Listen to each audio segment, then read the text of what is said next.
How's it going, everybody? So, I was at a Liberty conference recently, and there are a lot of questions that were posited about the rights that libertarians view as norms and areas where there's a lot of contest in the words issues. I think for me, there really isn't too much of a big deal in terms of figuring these things out because all of it, as far as I have seen, deals with individuals making agreements with others and associating for the purpose of building a better life. And some of these scenarios that were posed, were a bit on the extreme, but some were pretty reasonable. Questions like, okay, if you have land and you own that, how far do your rights go down, vertically and horizontally? If you think vertically, like, oh, what about the sky? What about what's underground? It's a good question. There are questions about, oh, well, can you sell kids? Can you spank kids? And those kinds of things. And to that, I found that to be an even easier question to answer. But with all these things, the core that has to be remembered is that there isn't a specific answer for every single situation. Rather, the guiding principles of liberty are to maximize consent and minimize the initiation of violence. And that comes after the concept of consent because, of course, with consent, you have a reduction in violence. Of course, if you have two people who are wanting to fight each other, there's a difference between someone mugging somebody and beating them up and two people getting in a ring and boxing each other because they consent. And so, as you can see in that little example, consent is the foundation of libertarian philosophical ethics. And the maximization of consent is improved through technology, and that leads to less violence, right? The idea here is that by people growing their shared understanding, by exposing ideas to other people, by associating common ground through consent, you can help to reduce the initiation of violence against people, whether it's small or big. And if we were to talk about things such as, oh, okay, is spanking wrong? I mean, I see spanking as a type of ethical harm. I think that peaceful parenting is the ultimate way to go to be in line with libertarian ethics. But that being said, a lot of those issues again get resolved through shared knowledge and improvement over time through consensual ethics. Again, someone's child is definitely an independent person, but the core to helping to promote those peaceful actions and alternatives is first and foremost by respecting the rights of others and by taking care of one's own self and one's own family. The peace begins at home, and the associations begin with one's choice in saying, okay, I want to associate with groups, arbitrators, and so forth who respect my core values. And advocating for those ethics will continue to increase toward peaceable interactions. And that applies even to things that are more academic, like, okay, if you say you own land, how far do your rights go below the surface? Can you own everything that's below it? And there's plenty of legal answers in terms of what government has viewed in terms of common law and things like that.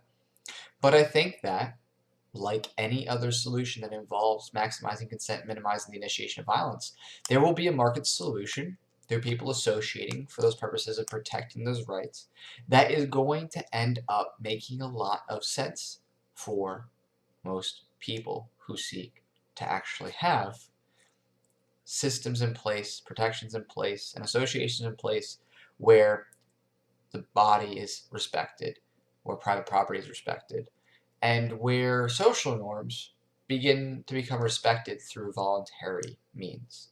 And some people might not find that satisfactory. Some people are like, well, how is that supposed to work when different people have different social norms, or different areas have different social norms depending on whether it's rural or urban, and so on and so forth. And again, all of those things come into play and come into place the second that you remove the automatic mandatory rulers and the automatic mandatory violence of the state that is forcing people to pay money or their blood and lives, if they know the draft, into a system where choice is limited only to the system's own design, voting and so forth, where choice doesn't include the economic power.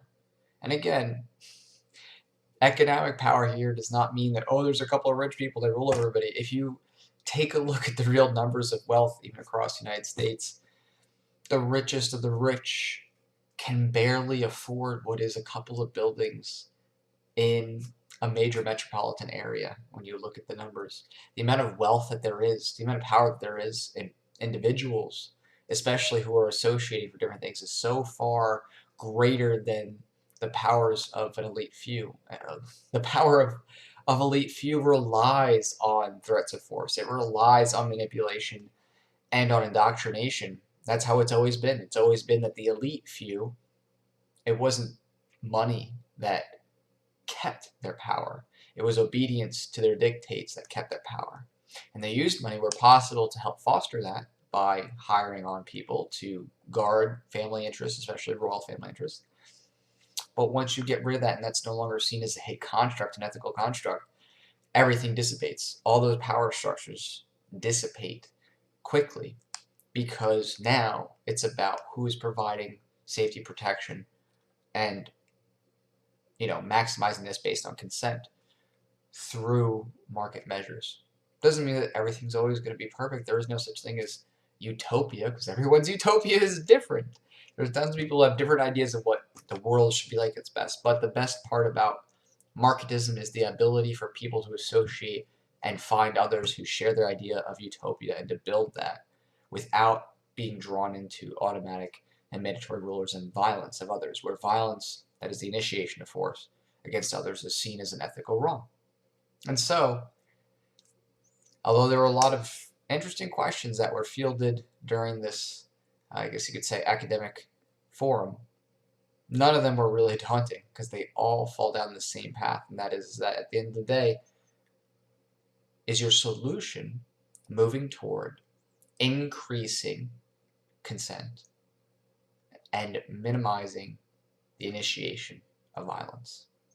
And if you look at it from that bent, and those are the systems that are supported through shared knowledge, again, can't work if you don't have people who don't want to believe in this. It's true. It can't work if people want to continue to be backward in their philosophical evolution. Of course, if people want to enact violence, it's not going to work. But if this is something worthy of trust in terms of saying, okay, I'm going to live this way, I'm going to encourage others to live this way because it's going to increase visible peace, then the results thereafter are pretty obvious. It's nothing surprising. When you maximize consent and you minimize initiation of violence, you get rid of the idea that automatic mandatory rulers and automatic takings of people's property is considered a norm as a just thing, then the system begins to change and people's ethics begin to change. And that takes time, and that's okay. Ethics takes time. It takes growth. And the only thing that's getting in the way right now, more than ever, is the state. Because everybody else is starting to read and learn and research and use the internet for its utmost purpose of being able to see knowledge spread at its greatest height in human history.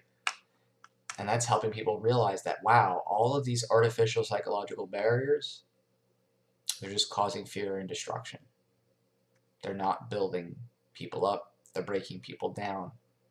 And people are starting to grow in acceptance, tolerance, and care. And I'm not trying to be heartstringy here. I'm just trying to say people are starting to realize, the things that we're brought up to think matter don't matter as much. But the things that actually count in measurable peace as among people, those things were left off the table. Because the state does not want you to outgrow it. And that's the brass tacks. So thanks everybody for listening, and I'll talk to you later.